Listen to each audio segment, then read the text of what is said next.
going on, everybody? Welcome back to another video. Today we are going to continue with the 325IS project. We got a lot of things to get done today, and I'll be filming multiple videos at once. So I'm going to try and not make it confusing, but it might end up that way. Hopefully you guys are enjoying the series so far. I've been working really hard on cranking out these videos, getting them out during my work week, and hopefully being consistent enough that anybody that's watching is interested in staying tuned and keeping along and watching this thing start to finish. So the game plan for today, you guys saw in the last video, I got pretty much everything disconnected from the chassis, as in terms of harness and stuff. I even pulled the intake manifold. Now that isn't a necessary thing to do, but given that I want to pull this motor and transmission out in one go, just straight out, it's nice to have that second hoist point, and it's trapped underneath the manifold. So manifold has to come off. It's got to go in the other motor anyway. So anyways, I got that off. Got the chassis, harness, everything associated off. Exhaust is out. Only thing is left to actually prep this thing to get out of the car would be the drive shaft and really the shift linkage for the automatic transmission, and there's like a couple plugs for the automatic transmission. There's nothing super in-depth, nothing super crazy, because I'm not separating it from the motor in the car. It's just coming out in one go, and I can access all the bell housing bolts outside of the car. Oh, and I suppose I'll probably drain the transmission fluid as well as the engine oil. Not that it's a necessary thing, but with the torque converter and stuff, like getting this thing out when I do separate it outside of the car, I'd rather just avoid getting fluid everywhere, so I'll probably just drain it. It's fairly easy, and I think I'd rather drain it when transmission is propped up anyway. So yeah, I'll go ahead and drain fluids, and then we'll get to the rest of this. And really, this should be ready to come out tomorrow morning, and we shouldn't have any issue with it. Only other thing, I guess, is the heater coil lines on the chassis. Yeah, like against firewall, but I have the manifold off, so dumb easy.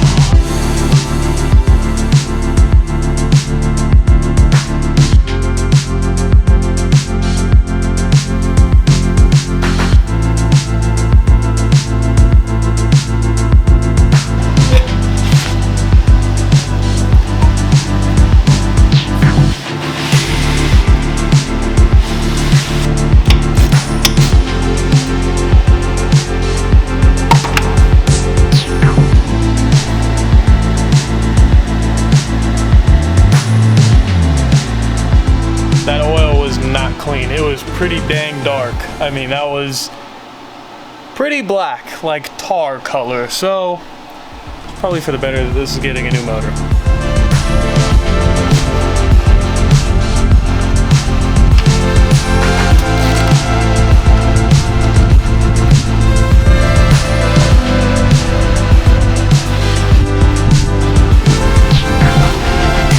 Alright, oil and transmission fluid is drained.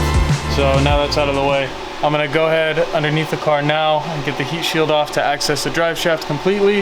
And then from there, we will unbolt the cross member that holds the CSB in, as well as just start getting the wheel bolts out and the rear bolts for the drive shaft.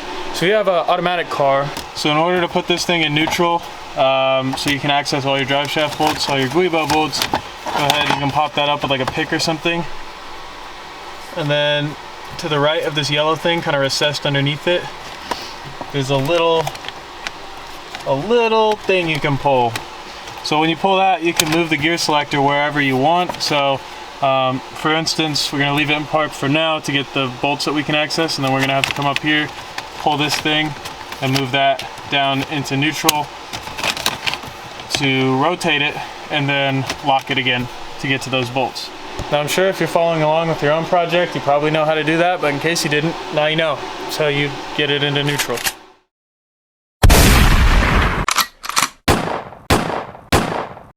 Sometimes I get a little carried away with this shit. This is not a product placement by Milwaukee. You know they would never do that.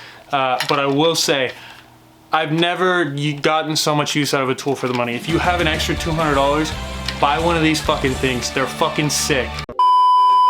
Milwaukee, please. Please send me some tools. Anyways, let's get this fucking heat shield off.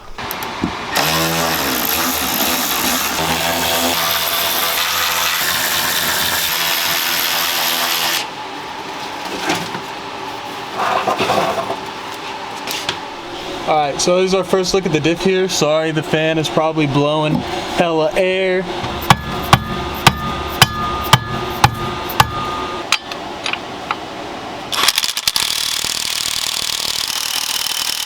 Alright, so I figured I would record this part Oddly enough, the bolts that secure the flex disc to the transmission are actually pretty easy to get off.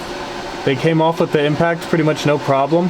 However, the ones on the actual drive shaft flange are a total bitch, and I'm going to show you how I was able to get them off. Take a 19 mil on the end, and actually you can't use the closed end, you gotta use the open end, which is kind of unfortunate because of just no clearance back there. But what I did, wedge this thing up against the trans tunnel as much as you can. Get this guy a big old breaker. Again, I couldn't get this with the impact for some odd reason. Okay, well it's not supposed to go like that, but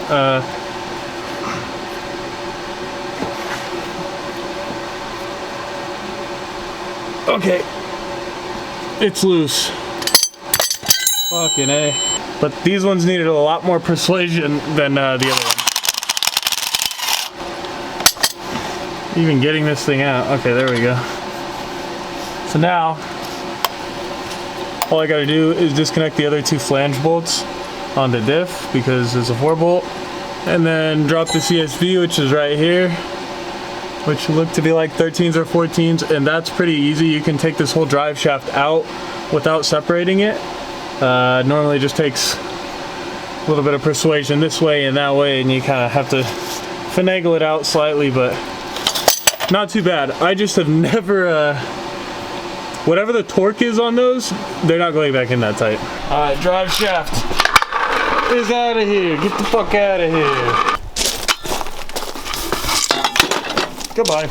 Next order of business is to actually pull the motor.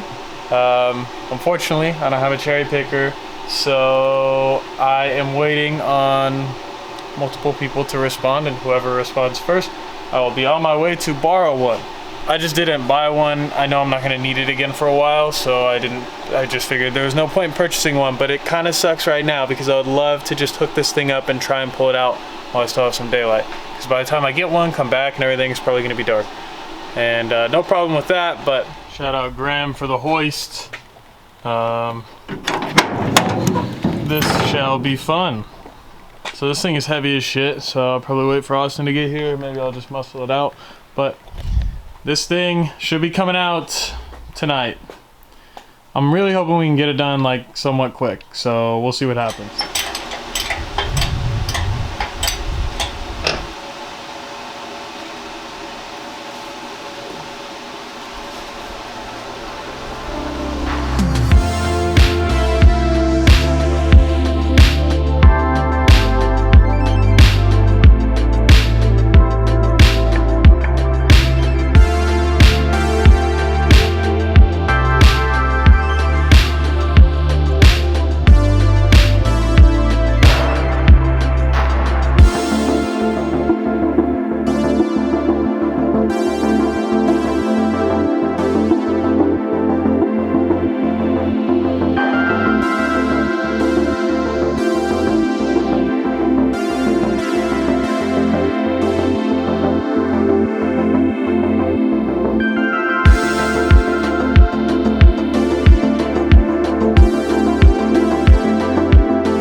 Out pretty much.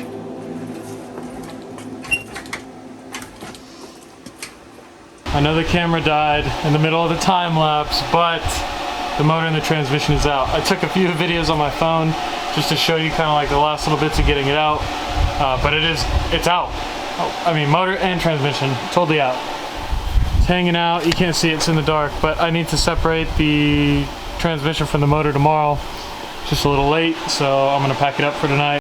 We actually got the motor and transmission out of the car probably like 2 hours ago at this point. Austin went home, but I really do appreciate his help because I kind of had no idea what I was doing. But honestly, I'm super proud of myself. I didn't really forget anything.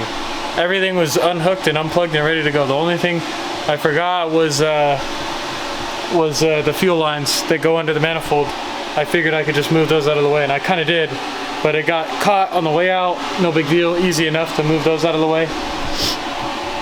So yeah, we got it done in like 2 hours. I'm gonna catch up with you guys tomorrow when it's brighter. You can see what's going on, and I'll talk about it a little bit more. So I'll catch up with you tomorrow. All right, so it is the next morning. I didn't get to film a ton yesterday because the camera died in the middle of the time lapse, and then really with 2 people and our hands absolutely filthy, I don't want to be moving the camera up and around and everything. But what I will do is go over how we pulled it and like the method we used, the problems we ran into, and I'll just kind of recap that for everybody. Only because really I don't know that there's like a perfect way to do this. Depending on what you're doing, if you're pulling it with the transmission, it's probably going to be a little trickier, and that's kind of what we were dealing with. But I'll tell you what I did and kind of the solution we came up with in order to get this thing out. And just for the record, we got this done in like 2 hours. I've never pulled a motor. Austin's pulled a dozen motors though, so I'm sure that plays into it a ton because he was helping like just an insane amount. Like I wouldn't have been able to do it by myself, I don't think, just because of how the method we used to get it out and everything. It actually was going to be impossible for me to just do it by myself. So anyways, how I got it out, you guys saw in the first video, I kind of went over prepping the harness to get removed, and so that was pretty easy. The passenger side gave us pretty much no problems. Passenger side, there's not a lot going on. Driver side, I ran into a few little hiccups. So there's this. These are the fuel lines, the feed and the return that go under the intake manifold, and they go into the back and the front of the rail. I never fully removed these, but what I did end up doing is kind of getting this wedged on the dipstick. So ended up just pulling the dipstick while the motor was like almost out. This was like the last thing that held us up. Somehow, some way managed not to break any of these heater core lines or break the actual nipples off the heater core, because that's kind of a pain if you do that. So I didn't break any of that. Definitely leaned up against the firewall pretty hard, but nothing to damage it.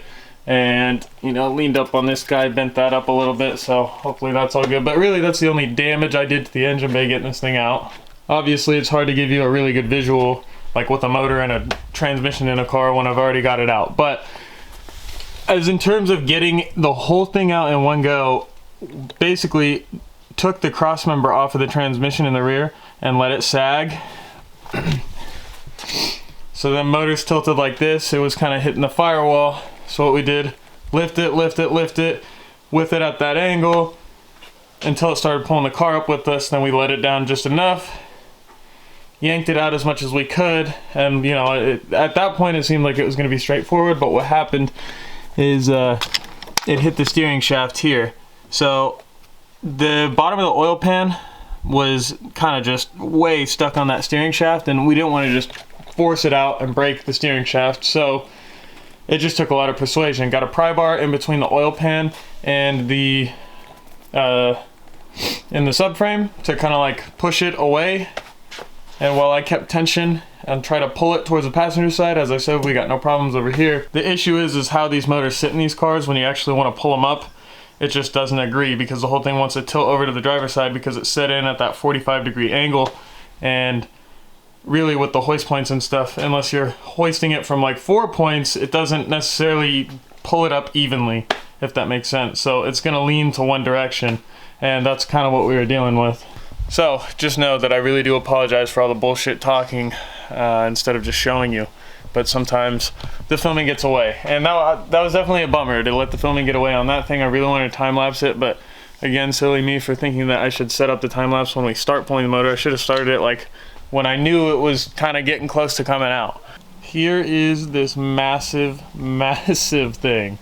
You can see basically the get drag is like the length from here over, and then like the bell housing added is like it just makes this transmission so big. So the get drag is like half that size. Now the next order of business is to get this engine bay clean. I want to get this as clean as possible while everything's out of the car. So that means this week I'll probably start stripping the bay a little bit more, getting access to all these dirty areas that need to be cleaned, and then from there it'll probably be a multi-part series like the engine pull. We will detail this engine bay, degrease it, everything, because again, if I'm doing all this work, I'd rather have the end result look absolutely amazing, or at least try my best to make it look as good as possible. So that's the goal. Just try my hardest to get this thing as clean as possible. I'm going to do a little bit more research and more thinking on what I want to keep and what I want to delete, because there are a lot of things that I can delete that I don't necessarily need. So with all of that being said, hopefully you guys enjoyed this video. I'll see you in the next video. Stay tuned for the series. And yeah, thanks. Peace.